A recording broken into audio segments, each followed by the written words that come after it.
이 영상은 천부경 사상으로 해석하는 일본 신도와 일본 서기의 2편입니다. 1편을 아직 보지 못하신 분은 1편을 먼저 보시기 바랍니다. 간략하게 일부의 내용을 요약해드리면 천부경은 20세기의 문헌 기록으로만 나타나지만 실제로는 미추왕모검 나을 신궁유적터 사면문 환두대도와 같이 여러 유물의 표현이 되어져 있다는 이야기를 하였습니다. 그리고 일본서기라는 사설을 읽으려면 일본이 사만에서 시작했다는 것을 알고 읽어야 진짜로 읽은 것이라고 이야기하는 에도시대 유학자 도데이칸대에서 이야기를 하였습니다. 여기에서 잠시 에도시대의 유학자들이란 어떤 사람들이었는지 알아봅니다. 정약용은 이들 일본의 유학자들이 태계 이황과 이율곡의 유학을 연구한 내용을 보면서 이렇게 감탄합니다. 일본이 이렇게 유학이 발달했으니 이제 일본은 조선을 공격하지 않을 것이다. 그리고 정약용의 예언은 보기 좋게 빗나갔습니다. 일본은 신공황후 같은 일본 서기의 가짜 역사를 바탕으로 정한론이 일어납니다. 정약용이 틀린 걸까요? 어떻게 보면 정약용은 핵심을 이야기했다고 볼 수 있습니다. 정약용이 극찬했던 이 에도시대 유학자들이 일본의 신토학자들로부터 탄압을 받고 학맥이 끊어지면서 일본의 역사학은 종교에 예속되어 버립니다. 그리고 이것은 곧바로 정한론으로 연결이 됩니다. 이렇게 놓고 보면 도데이칸과 일본 신도 학자들의 논쟁은 일본은 물론 한반도를 포함하여 역사의 큰 흐름을 바꾸는 중요한 논쟁이었다는 것을 알 수 있습니다. 이 시점에서 이 도데이칸의 주장을 다시 한번 보도록 하지요. 일본 서기를 읽으면 일본의 문물은 마한 진안에서 시작되었으며 변환의 것도 섞여 있다는 것을 알 수 있다. 이를 깨닫지 않고 읽으면 이해하기 어렵다. 예로부터 한에서 일본의 문물이 일어났다는 사실을 숨기고 있음을 사람들은 모르고 있다. 내 일본 서기와 고사기를 성경처럼 받드는 입장에 있는 일본의 신도학자들 입장에서는 천인공노할 발언인 것이지요. 실제로 18세기 에도시대 신도학자 모토오리 노리나가는 미친 자의 입에 재갈을 물려야 한다 라고 반응할 정도였습니다. 그런데 도데이칸의 주장이 황당무계한 것이었을까요? 일본이 사만에서 시작되었다는 도데이칸의 주장은 사실 지극히 상식적인 이야기입니다. 중국 정사인 삼국지에는 사만의 영역을 이렇게 표현하고 있습니다.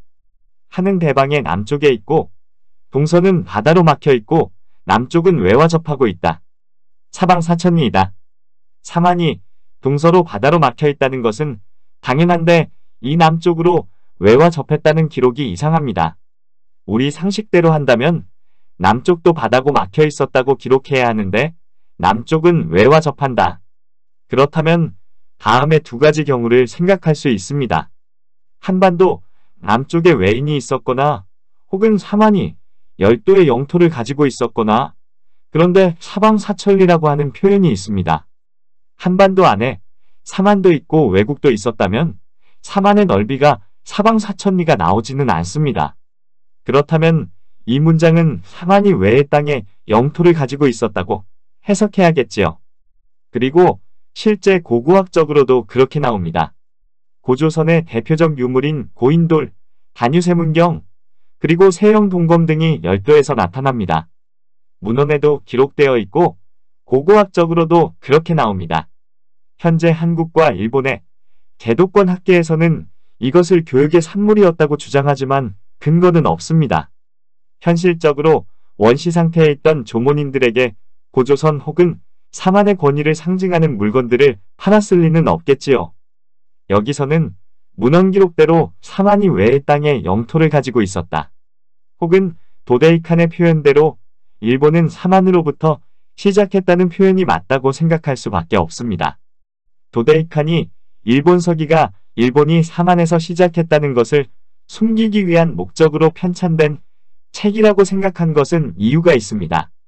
도데이칸은 일본 서기에 나오는 일본의 개국신이며 일본 최초의 천황신무의 조상이기도 한스 사노미코토가 지난해 왕이라고 말합니다. 그가 이렇게 말한 것은 이유가 있습니다. 일본 서기에서 개국신 스사노 미코토의 후손 신무천황이 일본 최초의 천황이 된 것은 기원전 660년입니다. 그런데 실제 일왕가에서 편찬한 족보집인 신찬성시록과 일본서기는 이런 모순이 존재합니다.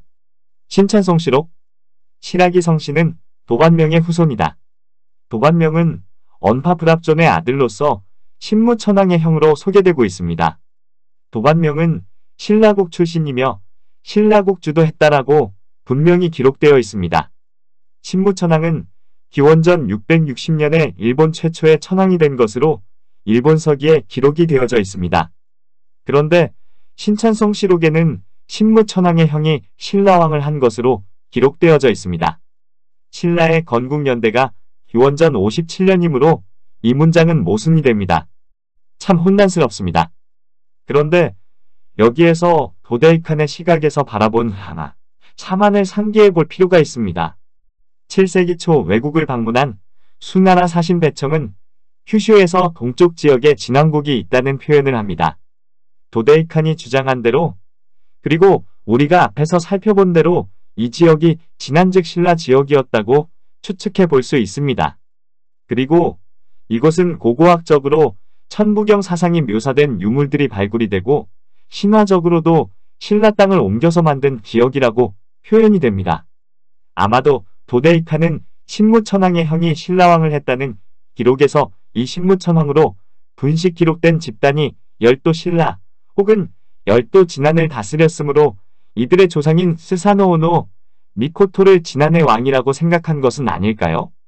그렇게 놓고 보면 일본 최초의 천황 신무천황의 형이 신라왕을 했다는 기록은 터무니없는 기록이 아니라 한반도 신라가 아닌 열도 신라라는 관점으로 바라보면 역사적 사실이 반영된 기록이라고 생각할 수 있습니다.